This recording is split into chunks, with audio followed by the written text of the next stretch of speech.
Hola, bienvenidos. Mi nombre es José Manuel López García. Sentido y referencia. Indudablemente el conocimiento está profundamente mediado por la actividad lingüística. Existe una relación entre filosofía y lenguaje, como señala Platón, por ejemplo, en su diálogo Crátilo, pero es que también Sócrates considera que la filosofía se basa en el lenguaje, en las palabras, en los discursos, en los diálogos, en definitiva en lo universal y en el logro de definiciones universales.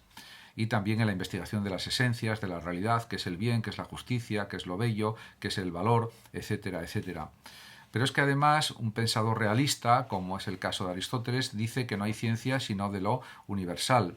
En cambio, Platón, desde su idealismo, extrapoló la universalidad en un mundo ideal paralelo que diríamos, se opone al mundo sensible o mundo material, que es imperfecto y es una copia de ese mundo ideal perfecto que él elaboró en su filosofía. En cuanto a la disputa de los universales de la Edad Media, pues cabe decir que, por ejemplo, el realismo dice que los universales no son solo entidades mentales, existen en sí, aun cuando no hubiera mentes conscientes que los captaran. Este es el planteamiento, por ejemplo, en relación con un realismo extremo de Platón y de Hegel. Y luego pues hay un realismo moderado que dice que hay universales pero existen gracias a los singulares. Sería el planteamiento, por ejemplo, de Boecio, Escoto Eriúgena o incluso de Aristóteles, podríamos decir. En cambio, en el conceptualismo se entiende que los universales poseen solo existencia mental. Este es el caso, por ejemplo, de Berkeley, de Hume, de Locke. Y por último estaría el nominalismo. Los universales solo poseen existencia lingüística. Sería el caso de Roscelino, Guillermo de Ockham. Por lo tanto, los universales son flatus vocis. En relación con la teoría referencial del significado, Frege señala que hay significado y referencia. El significado de una palabra, por ejemplo, es el objeto denotado por ese término y puede haber más de un significado para un solo objeto denotado. En cuanto pues, a la teoría ideacionista, supone que hay el significado de una palabra como entendido como proceso mental o como comportamiento. Ha habido otras muchas teorías lingüísticas, por ejemplo está la gramática generativa de Chomsky, que supone creatividad y que no hay lenguajes primitivos, lo que equivale a decir que no hay culturas superiores o inferiores. Por otra parte, pensadores como Wittgenstein, Austin, Strawson, Searle proponen la habilitación del uso del lenguaje y por tanto de la historia. Otros pensadores como Hacking y Dummett resucitan el gran valor del significado de los términos. En cambio, para otro filósofo norteamericano como es Hilary Putnam, la filosofía tradicional del lenguaje deja fuera de consideración a los demás y al mundo y por tanto considera que una mejor filosofía y una mejor ciencia del lenguaje deben abarcar ambos, a los demás y a la realidad del mundo. Podemos decir también que en estas teorías podemos valorar también, por ejemplo, lo que se puede llamar, por ejemplo, la teoría conceptualista del significado de una palabra, que supone que es una realidad ni física ni psíquica. Sería necesario admitir, por tanto, en este sentido, un universo platónico de significados. Además, existe la teoría del significado como uso de Wittgenstein, ya que este filósofo considera que no todo el significado se disuelve en situaciones lingüísticas concretas. Y bueno, también podemos pensar en una teoría del significado originada por la fenomenología hermenéutica, pero que es imposible de contrastar científicamente, pero sí interpretativamente, pues a través de la propia filosofía, que es una ciencia social y una ciencia humana a la vez. En cuanto a la teoría de Peirce de la experiencia, está dentro también de la semiótica trascendental construida por Apple. Y si hablamos de giro lingüístico, pues esto supone la sustitución de la filosofía de la conciencia por una filosofía del lenguaje. Peirce, por ejemplo, habla de la mediación infinita del pensamiento por los signos y por el lenguaje, concepto peirciano de interpretante. También Peirce habla de la esencia del conocimiento en la formación de una opinión, que consiste sobre todo en los signos de la realidad exterior.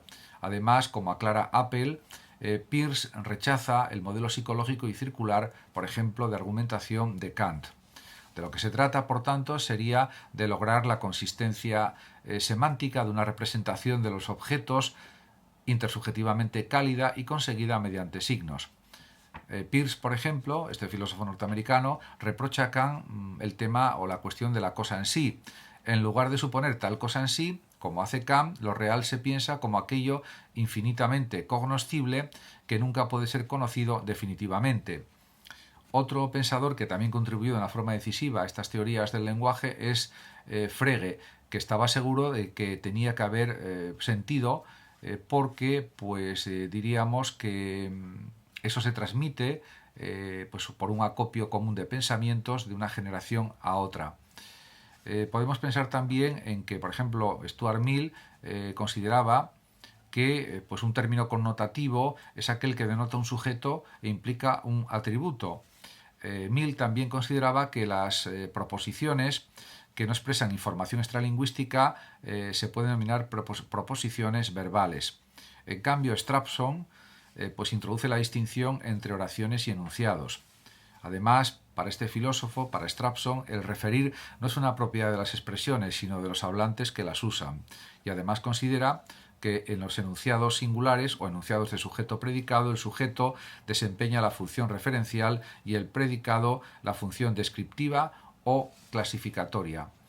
Por otra parte, también está, diríamos, en el ámbito de la lingüística filosófica o de la filosofía del lenguaje, lo que Searle dice sobre la referencia, que considera que es un acto de habla, y también sobre los actos de habla, que no son realizados solamente por palabras, sino por los hablantes al emitir palabras. En este sentido, Searle habla o desarrolla una teoría intencionalista porque la referencia lingüística es parte de una teoría general de la intencionalidad. Kripke, por otra parte, nos indica que él considera que los nombres propios son rígidos y también habla, Kripke, de un designador que si se estipula que la referencia del designador es un único objeto, independientemente de que estemos hablando del mundo actual o de una situación contrafáctica, mundo posible distinto del actual, pues esto habría que considerarlo también.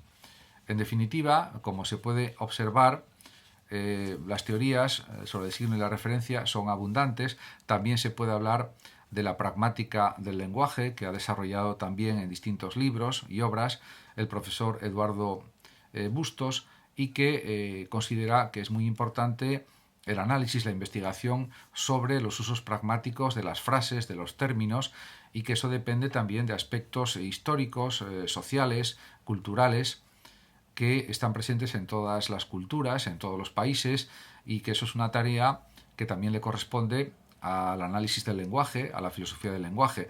Por supuesto, la filosofía del siglo XX, especialmente, sobre todo en el pensamiento anglosajón, ha habido pues muchas teorías lingüísticas, sobre todo si pensamos en la filosofía analítica del lenguaje, la que desarrolló Wittgenstein y desarrollaron otros, y que se centra mucho en el análisis de las frases, de los términos, y que podemos pensar que se desvincula de planteamientos de tipo metafísico o de tipo, diríamos, interpretativo, y se concentra en los distintos matices de las palabras, de significado, en la combinatoria sintáctica de los términos y sobre todo en pues evitar malentendidos en el uso de las frases, con lo cual la filosofía analítica del lenguaje se convierte, en mi opinión, pues una combinación de análisis detalladísimos de frases, de términos, y se convierte pues en un ejercicio filosófico que puede ser interesante,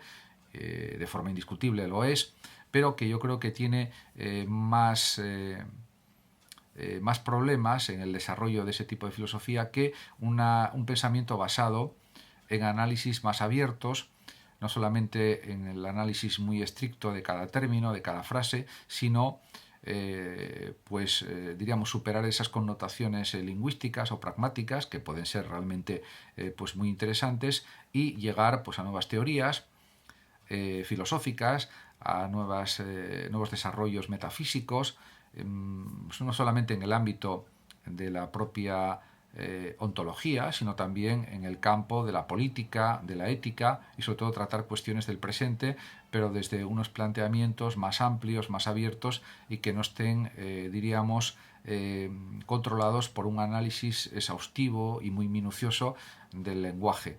Yo creo que en ese sentido la filosofía actual ha superado la filosofía analítica del lenguaje, aun siendo importante esta filosofía analítica, y se centra más en cuestiones hermenéuticas, pues en relación con la vida de las personas, con el mundo, con la realidad y con el presente que estamos viviendo. Muchas gracias a todos por su atención y hasta mi próximo vídeo. Saludos como siempre a los oyentes de Radio Sofando y Hablando de Filosofía de México. Hasta siempre.